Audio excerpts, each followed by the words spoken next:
আপনার যে টাকা দেওয়া হয় 10 কোটি, যাবেন যাবেন না? টাকার কাছে সব বিক্রি করে মানুষ, ইমান বিক্রি করার কোনো ব্যাপার হলো? আপনি যেতে পারবেন? আমাকে বললে নিয়ে যেতে পারবেন? অসম্ভব। ওখানে গেলেই সব কি শেষ। মোহাম্মদ সাল্লাল্লাহু আলাইহি সাল্লামকে প্রস্তাব দিয়েছিলেন না? দিয়েছিল। এখন মনে করেন যে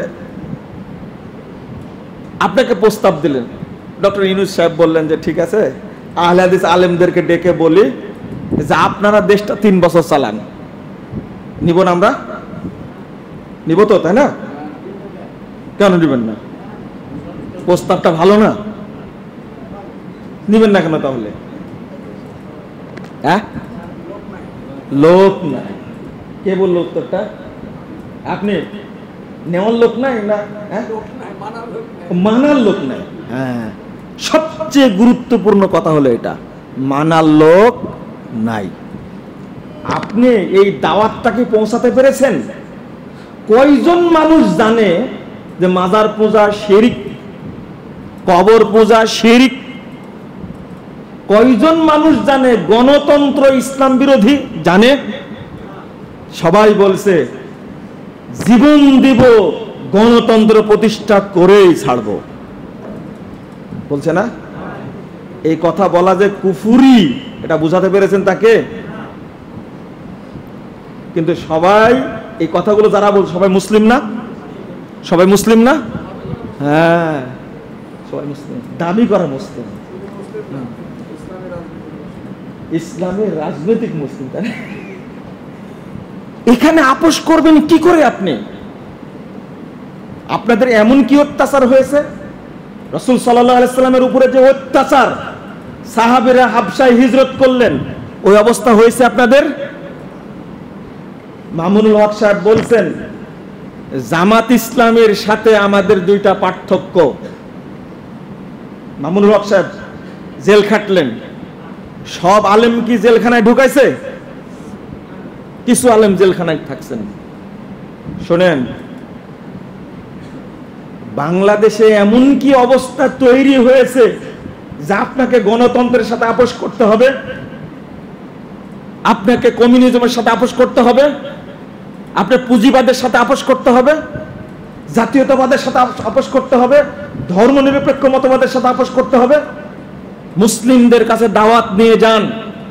কিন্তু মামুনুল হক সাহেবের আলোচনাটা শুনে আমি দুঃখ পেয়েছি। একটা দুঃখটা হলো এই, মওদুদী সাহেবের কথাগুলো যেগুলো ভুল আছে, উপমহাদেশের উলামায়ে কেরাম, হক্কান উলামায়ে কেরামের সাথে দ্বিমত যেটা আছে সেটা সংশোধন করতে হবে।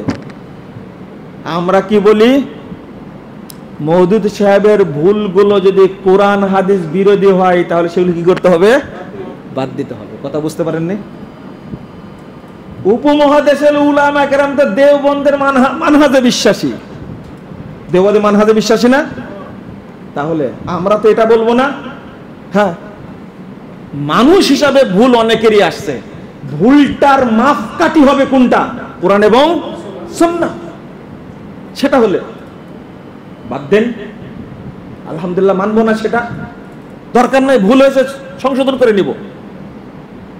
সুন্দর কথা বলছেন মামুন ভাই, যে আমি যে কথাটা বলবো এই কথা বলার মানার লোক নাই। উপদেষ্টা মন্ডলে হলেন 21 জন, তাই না? 1500 বছর পূর্বে 14 জন উপদেষ্টা সম্মিলিত মিটিং করে আল্লাহর নবীর কাছে প্রস্তাব দেওয়া হলো, শুনে ফিতনা টেতনা বাদ দাও, মারামারি বাদ দাও, একটা আপোষে আসি, তাই না? আপোষটা কি? কত সুন্দর প্রস্তাব। তিনি বলছেন ইন তুরিদু মালা ফা জামানা মালানা হাত্তা তাকুনা আকসারানা মালা। শোনো, তুমি যদি বড় ধনী হতে চাও আমাদের মধ্যে, তাহলে আমরা সবাই সম্পদ একত্রিত করব এবং কি হয়ে যাব? তুমি সবার মধ্যে কি হয়ে যাবে? ধনী হয়ে যাবে। ওয়াইন তুরিদু শারাফান, আর তুমি যদি সম্মান চাও, সাওয়াদনাকা আলাইনা, তাহলে আমরা তোমাকে আমাদের নেতা বানাবো। হাত্তা নাক্তাল আমরা দুনা, মরা পর্যন্ত তোমার কাছ থেকে আমরা নেতৃত্ব নিব না।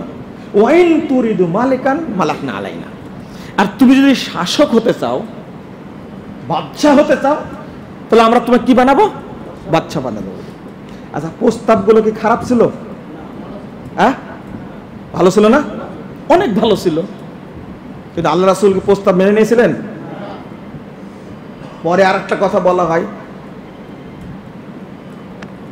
রাসূল সাল্লাল্লাহু আলাইহি সাল্লাম উত্তর দিলেন, মা বিমা তাকুল মা জিতু বিমা জিতুকুম বিহি আতলুবু আলাইকুম আমওয়ালা। তোমরা যে প্রস্তাব নিয়ে এসেছো চাচা, তোমার প্রস্তাবের সাথে আমার কোনো সম্পর্ক নাই। আমি তোমাদের কাছে মাল চাই না। ওয়ালা শারাফা ফিকুম, আমি তোমাদের মাঝে সম্মানিত হতে চাই না, নেতা হতে চাই না। ওয়ালাল মালিকা আলাইকুম, আমি তোমাদের বাদশা হতে চাই না। আর সালানি ইলাইকুম রব্বি ওয়া উবাল্লিগাকুম রিসালাত রব্বি, আল্লাহ আমাকে পাঠাইছে তোমাদের রাসূল হিসাবে, আমি আল্লাহর রিসালাত পৌঁছায় দিই। যদি তোমরা গ্রহণ করো, ফাহাদুকুম ফিদ দুনিয়া ওয়াল আখিরাহ, দুনিয়াতেও সম্মান পাবে, প্রতিদান পাবে, পরকালে পাবে। ওয়াইন তারুদ্দুহু আলাইয়া, যদি এই বিধান তোমরা ফিরিয়ে দাও আমার দিকে, আসবিরু হাত্তা ইয়াহকুমাল্লাহু বাইনি ওয়া বাইনাকুম, তাহলে ধৈর্য ধারণ করবো যতদিন আল্লাহ ফয়সালা না করেন। আচ্ছা, এই মানুষটাই যখন মদিনায় গেলেন, তখন কি রাষ্ট্রনায়ক হয়ে গেলেন না? হ্যাঁ, মক্কায় নিলেন না কেন বলেন? উত্তর দেন। হ্যাঁ, মক্কায় মানার লোক ছিল না, কিন্তু মদিনায় কি মানার লোক, সবাই মেনে নিলেন। আজকে আপনি ইউনূস সাহেবের সাহস আছে বলার, বলছে দুর্নীতির শিকড় উপড়ে ফেলবো, টাকা যা পাচার হয়েছে সেইগুলো আমরা কি ফিরিয়ে আনবো, যত মানুষ গুম হয়েছে তাদের বিচার করব, যত মানুষ এই আন্দোলনে ক্ষতিগ্রস্ত হয়েছে, শহীদ হয়েছে, বলছে মারা গেছে, তাদেরকে আমরা প্রত্যেক পরিবারে বেতন দিব, তাদের জন্য ফাউন্ডেশন খুলবো। শুধু একটা কথা বলে দেখুক, যত মাজার আছে ভেঙে দিব। মানবে? মানবে না, তো মানবে না। শুধু বলে দেখুক না, জাতীয় সঙ্গীত তুলে দিবে এটাই বলা সাহস করছে না, বলছে যেগুলো নিয়ে বিতর্ক আছে সেইগুলো নিয়ে আমরা হাত দেব না। অথচ সংবিধান সংশোধন করার জন্য কমিটি গঠন করেছে, তাই না? বুঝেননি কথা? কিন্তু মাজার বন্ধ করার জন্য সংবিধান লাগবে, প্রশাসন লাগবে?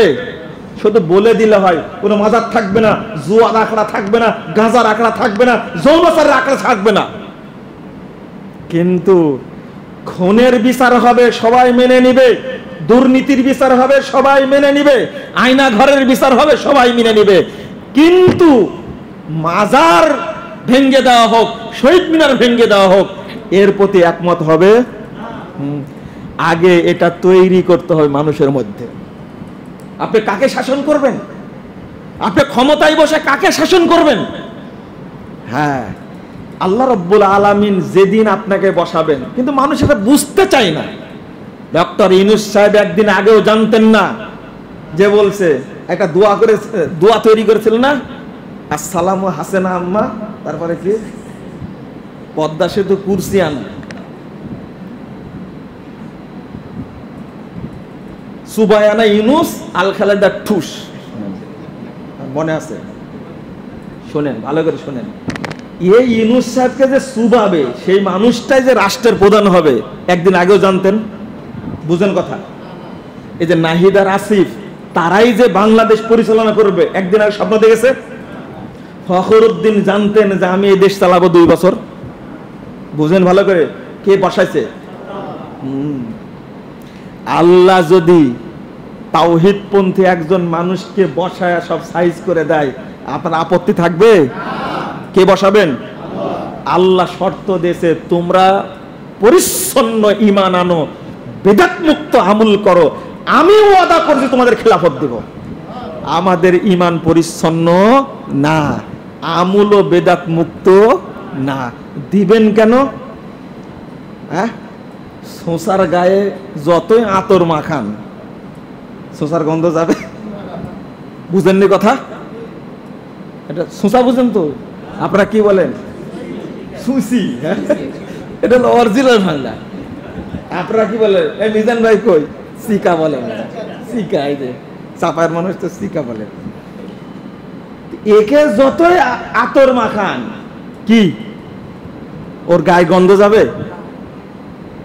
তাহলে যতদিন আপনি শিরিক মিশ্রিত ঈমান রাখবেন, যতদিন আপনার ভিতরে বেদাত মিশ্রিত আমল থাকবে, ততদিন আল্লাহর রহমত নেমে আসবে না। আগে ওইটা পরিষ্কার করেন। এখন আল্লাহর দায়িত্বটা আমরা নিছি, আর আমাদের দায়িত্ব কাকে দিছি? আল্লাহকে দিছি। ভাই আপনার ঈমান তো পরিষ্কার না, তখন কি বলছেন যে এটা আল্লাহই দিছে, আমি কি করব? আর আল্লাহর দায়িত্ব কি? আল্লাহর দায়িত্ব আমি খেলাফত দিব, এখন আমরাই খেলাফত কায়েম করব। আমাদের চিন্তা কি? আমরাই ক্ষমতায় বসবো। ইসলামী দলগুলো এই পচা গণতন্ত্রের ড্রেনে নেমে থেকে আল্লাহু আকবার চিৎকার করছে। বাংলাদেশে এমন একটা পরিবেশ তৈরি হয়েছিল যে আল্লাহু আকবার, নারায়ে তাকবীর, আল্লাহু আকবার এই স্লোগানটা কেউ দিবে এটা সাহস করতে পারেনি। আমার আজকে মনে পড়ে সালাউদ্দিন কাদের চৌধুরীর ছেলে, কি নাম, কি কেউ জানেন না? হুম্মাম চৌধুরী। এই গত আন্দোলনের সময় চিটাগঙ্গের বুকে বক্তব্য দেওয়ার সময় নারায়ে তাকবীরের স্লোগান দিয়েছিল, মনে আছে আপনার?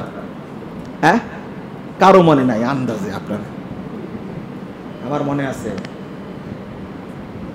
বিএনপি মিছিলে নারায়ে তাকবীর স্লোগান দেয়।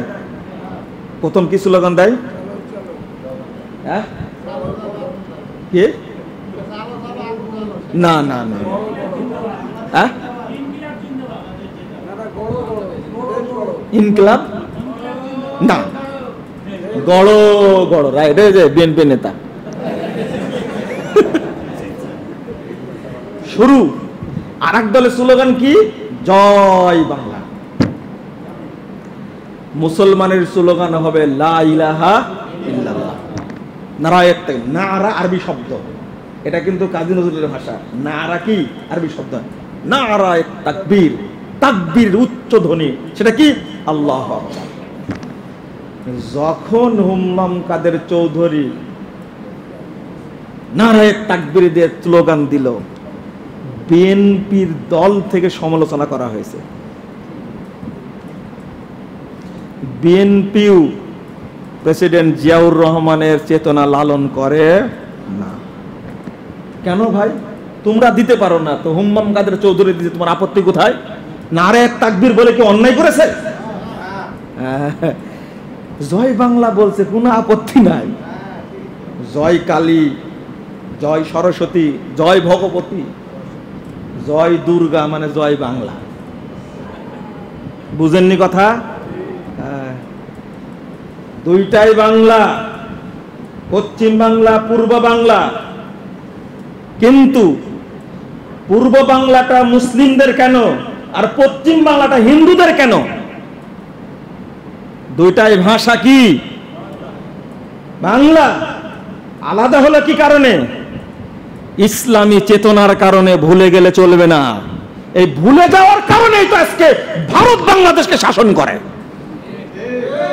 ইসলামী চেতনা যেদিন ভুলে যাবে, সেই দিন বাংলাদেশের সীমানাও ভুলে যাবে। তোমরা মনে রেখো, যা রাজনীতি করো বেটা, তোমরা আগে চেতনা শিখো। আজকে বলছো ফ্যাসিস্ট আলেমরা যখন ভারতের সমালোচনা করে তখন রিমান্ডে নিয়ে পিটায়, আর আজকে বাংলাদেশের সবাই হয়েছে ভারত বিরোধী। এখন সবাইকে কারাগারে ঢুকাও দেখি, পারো কিনা? আমার কথা কি বুঝতে পারছেন? আলেমরা ভারতের বিরুদ্ধে কথা বলেছে, তখন আলেমদেরকে ঢুকায় জেলখানায় পিটাইছো।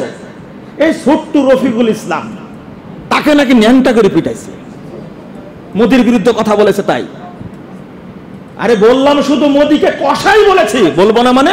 আমি আবেদন করেছিলাম এই স্বাধীনতা উদযাপনের জন্য ওই কসাইকে নিয়ে আসার দরকার নাই। পরের দিনে আমাকে সিআইডিতে নিয়ে গেছে। আমি কি এটাও বলতে পারি না? কেন আজকে সবাইকে ঢোকান? যারা ঢোকাবে তারাই নাই। কেন আজকে ঠিক বলছেন কেন? আর আপনারা এই বক্তব্য দিলে একজন যে এসে বলবে কোনো সমস্যা নাই, একজন ব্যক্তি মুক্তিযোদ্ধা ফাউন্ডার সেক্রেটারি ছিলেন মোহাম্মদপুরের মুতল্লি নজরুল ইসলাম সাহেব, তিনি বলতেন একটা কথা, কোরআন সুন্নাহ মতো বক্তব্য দিবে চাইনিজ কোরআন আমার হাতে আছে। ওইরকম মসজিদের মুতল্লি প্রত্যেকটা মসজিদের হওয়া উচিত। গণভবনের সামনে বক্তব্য দিয়েছি, যদিও ওখান থেকে গ্রেফতার হয়েছে। আমি গ্রেফতার হলে কি হয়েছে, সঠিক কথাটা বলতে দিবেন না?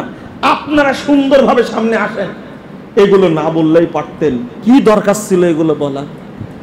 চিন্তা করতে আপনারা আবার ভূত সাজেন, তাই না? এগুলো কথা বলতে হবে না?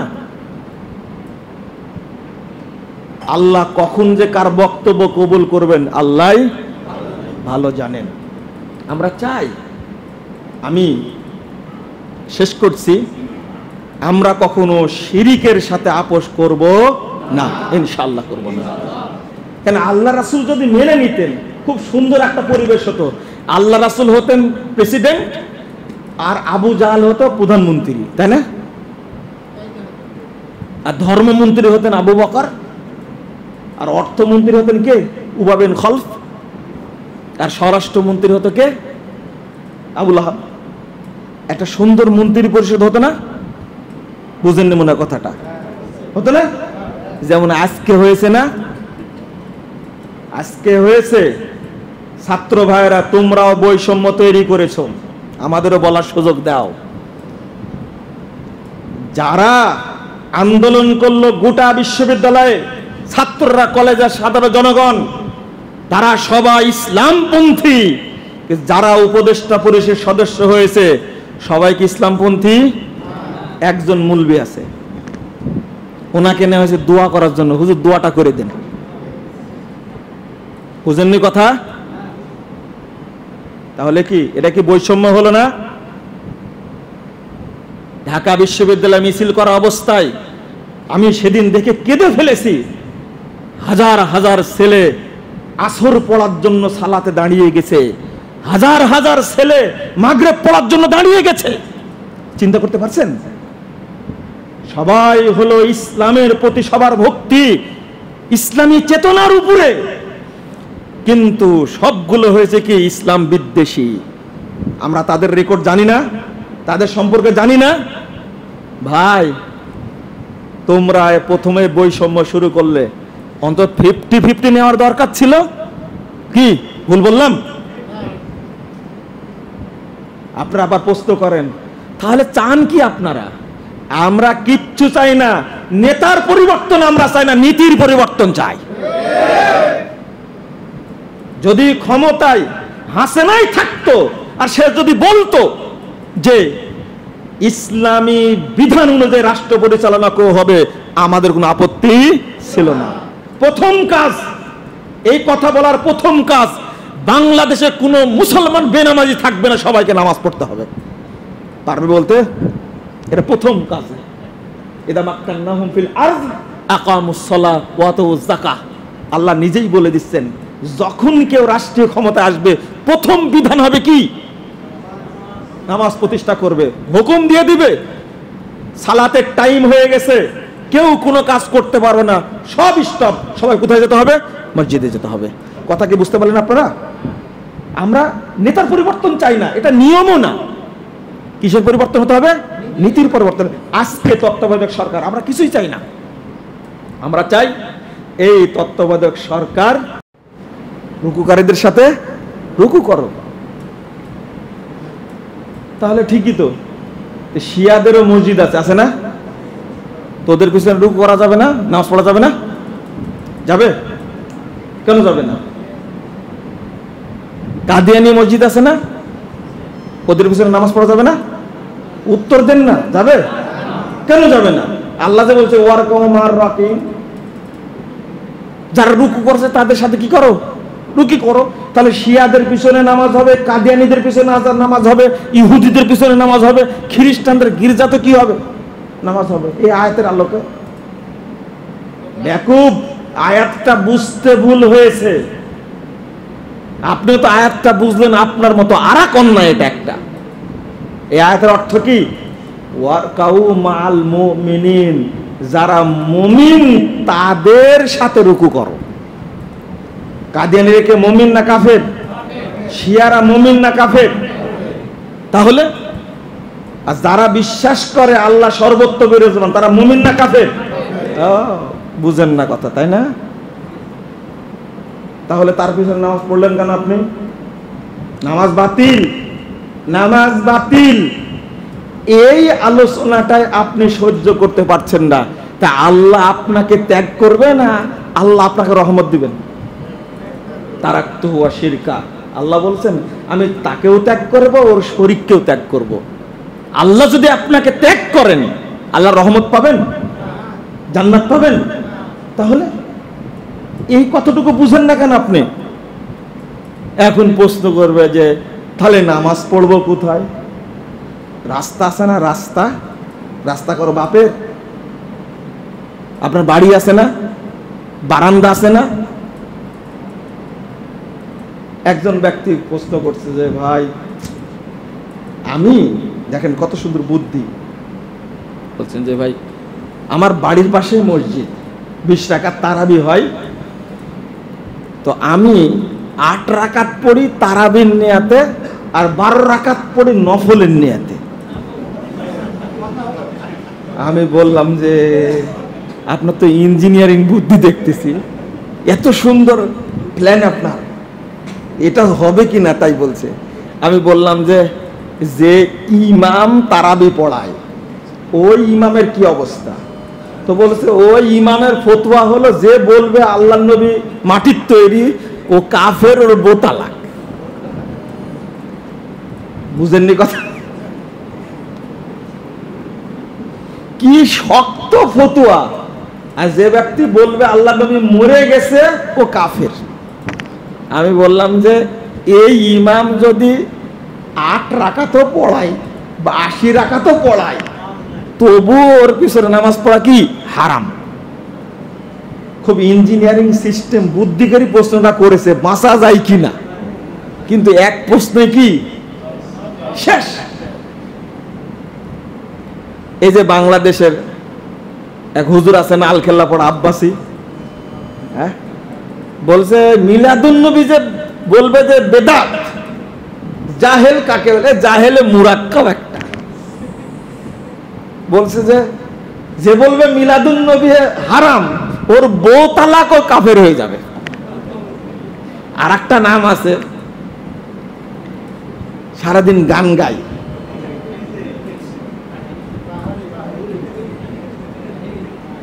নাম আপনারা উচ্চারণ করলেন, যান কুলি করে আসেন তাহলে।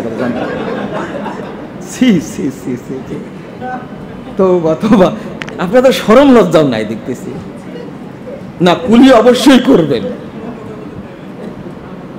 এই যে এরা মিলাদুন নবীকে বাঁচিয়ে রাখার জন্য এত চেষ্টা করছে,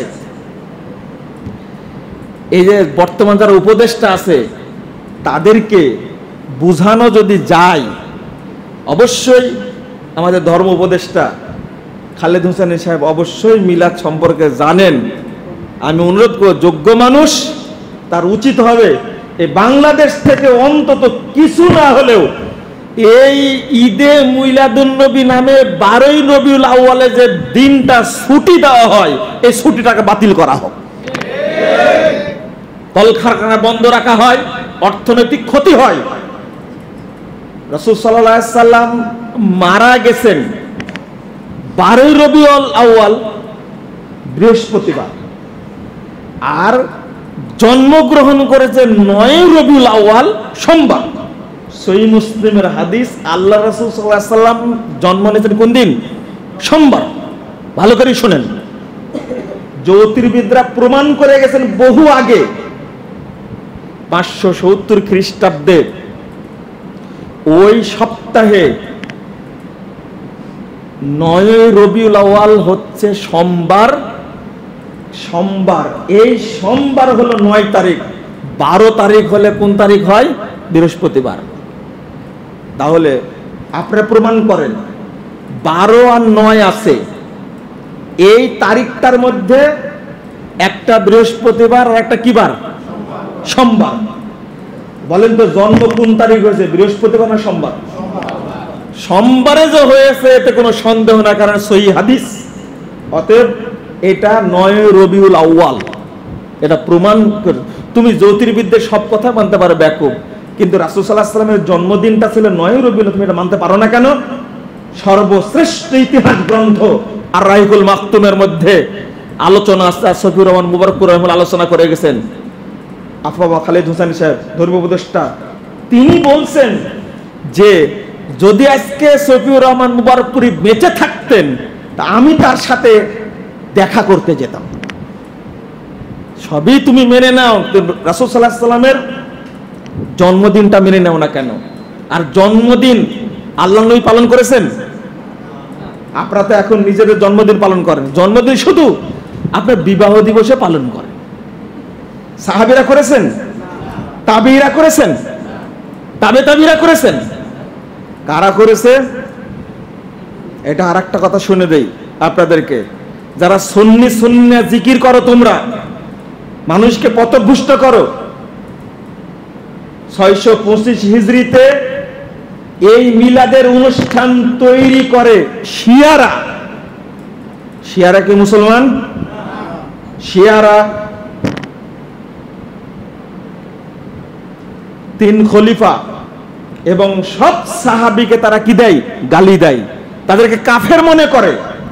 আর সেই শিয়াদের সংস্কৃতি ঈদে মিলাদুন নবী সুন্নিরা আজকে পালন করছে। আসলে এই সুন্নিদের লজ্জাই নাই, এরা ইতিহাসও জানে না, পড়াশোনাও জানে না এরা। অতএব ঈদে মিলাদুন নবী এটা চলবে না। এটা চালু হয়েছে কোত্থেকে? দেখেন, মুশরিক হওয়ার জন্য শুধু ঈদে মিলাদুন নবী পালন করলেই যথেষ্ট। বুঝেননি কথা? মুশরিক হওয়ার জন্য, কাফের হওয়ার জন্য ঈদে মিলাদুন নবীকে বিশ্বাস করলেই যথেষ্ট। মাজার পূজা না করলেও মুশরিক। কারণ শ্রীকৃষ্ণের, হিন্দুদের শ্রীকৃষ্ণের নিয়মে তারা যেমন ভক্তি করে, শ্রীকৃষ্ণের নাম আসলে অনুষ্ঠান করে, ঠিক তারই আলোকে উপমহাদেশে ঈদে মিলাদুন নবী যেখানেই মিলাদ পড়া হয়, যখনই বলা হয় ইয়া নবী সালামু আলাইকা, তখন সবাই কুদ্দা দাঁড়ায় যায় না? কেন দাঁড়ায়? চেয়ারটা ফাঁকা রাখা হয় যে আল্লাহ নবী ওই চেয়ারে এসে বসবেন। এই আকীদা কুফরি আকীদা না? যারাই কিয়ামে বিশ্বাস করে, ঈদে মিলাদুন নবী বিশ্বাস করে, এটা হলো কুফরি আকীদা, এটা হলো কাফের। এরা কি? কাফের। বাংলাদেশে ঈদে মিলাদুন নবী নিষেধ করা উচিত, বরং ফরজ। বাংলাদেশের কোনো মুসলমান যেন কাফের না হয়।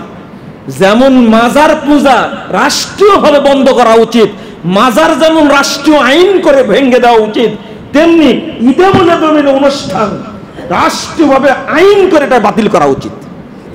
কোনো জায়গায় চলবে না এটা। বেটা, তুমি নবী সাল্লাল্লাহু আলাইহি ওয়াসাল্লামের সুন্নাহ মানো না, হাদিস পড়ো না, আল্লাহর নবীর নামে সব মিথ্যাচার করো, আবার তার নামে তুমি হালুয়া রুটি খাবে, এগুলো চলবে না। আপনারা, আমরা যদি একটু খেয়াল করি যে আমরা কত শিরকি আকীদার মধ্যে নিমজ্জিত, তাহলে বুঝবেন যে পরতে পরতে আমাদের সমস্যা সব জায়গাতে। এখন আমাদের ছাত্র ভাইরা সুন্দর বিপ্লব নিয়ে আসলেন, তাই না? আপনারা বলছেন দ্বিতীয় স্বাধীনতা, তাই না? দ্বিতীয় স্বাধীনতা। তো তারা যেটাই বলবে সেটাই কি আমরা মানতে পারি? হ্যাঁ, আমাদের মানহাজের বাহিরে আমরা যেতে পারি না, সালাফদের মানহাজের বাহিরে যেতে পারি না। এখন প্রশ্ন, আপনাদের বড় প্রশ্ন যে আমরা কি করব, তাই না? মনে করেন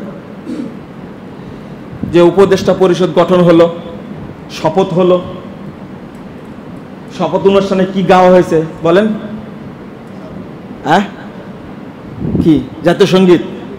এখান থেকে আপোষ করতে পারি না। যে পরের দিন সবাই মিলে কোথায় গেল? কোথায় না, আগে স্মৃতিসৌধে গেছে, তারপরে কোথায়? শহীদ মিনারে গেছেন, তাই না? আপনি যেতে পারবেন?